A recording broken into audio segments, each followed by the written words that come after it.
This is my final presentation for my Tech Noir level design project, Tears in the Rain. Titled after a quote from Blade Runner, I based the level around the film's distinct visual style, with this image as my primary point of reference to aim for, and with a plot similarly centered around a conflict between humans and androids. My final design has stuck close to the initial concept. You play as a cybernetically enhanced private investigator on the search for a missing person. In the level, you start by visiting a few points of interest before working your way down into the lower city, where the individual was last seen.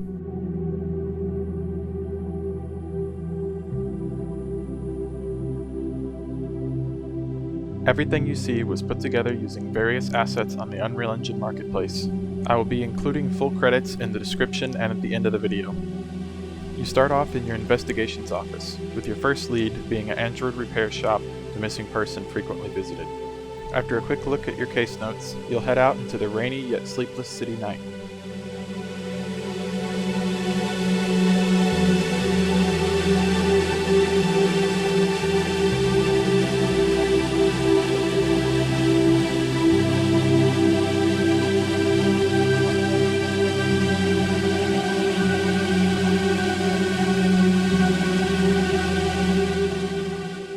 Across the street over there you can see the android repair shop, but to get there on foot we'll have to take a little detour.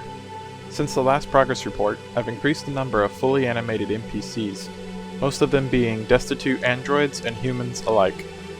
Much of the city is divided between different factions. While this area is more tolerant towards coexistence, some areas are restricted to humans only, and others have only androids. As a cyborg, the main character exists as a sort of bridge between the two worlds. Here you can see one of the larger androids originally built for construction.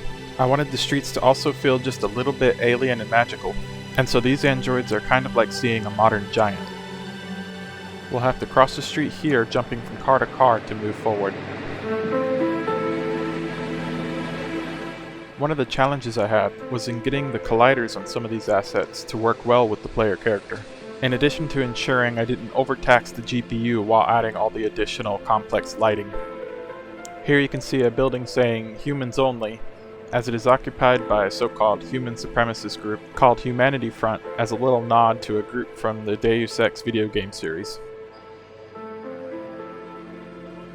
And over here I've used the headlights on this emergency vehicle to light the way forward for the player. Ultimately we'll be making our way down to the bottom level, which as you can see is currently experiencing riots and social strife. But first to visit the repair shop.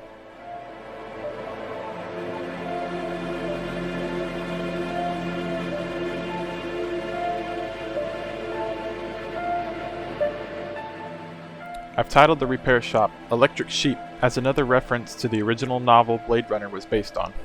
As an establishment sympathetic to androids, the repair shop refers to itself as an android clinic, and you can see various broken or damaged androids waiting to be seen, while others stand watch. In a full game, this is where you would enter the shop and engage in an investigation. Afterwards, this street light points the way down and forward. To get to where we need to go, we'll have to pass through the riots down below. Time for some platforming.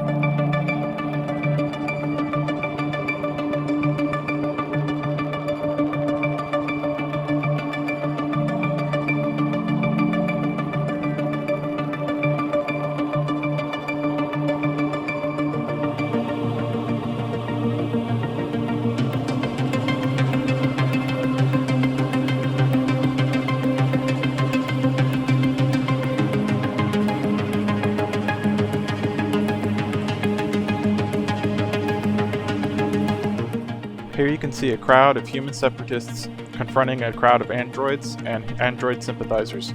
We'll just make our way through here before this boils over. On the right is a broken elevator shaft leading down into the Undercity.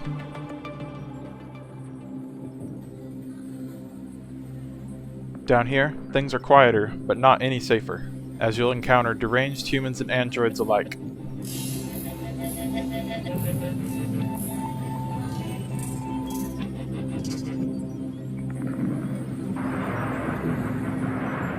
In a full game, I would make this into a sort of stealth horror section, sneaking through the dark and avoiding the zombie-like citizens of the Undercity. Eventually you'll stumble upon a secret passage not meant to be found by any human, leading even further under the city. Down here, you'll find a machine city being built in secret right under our feet.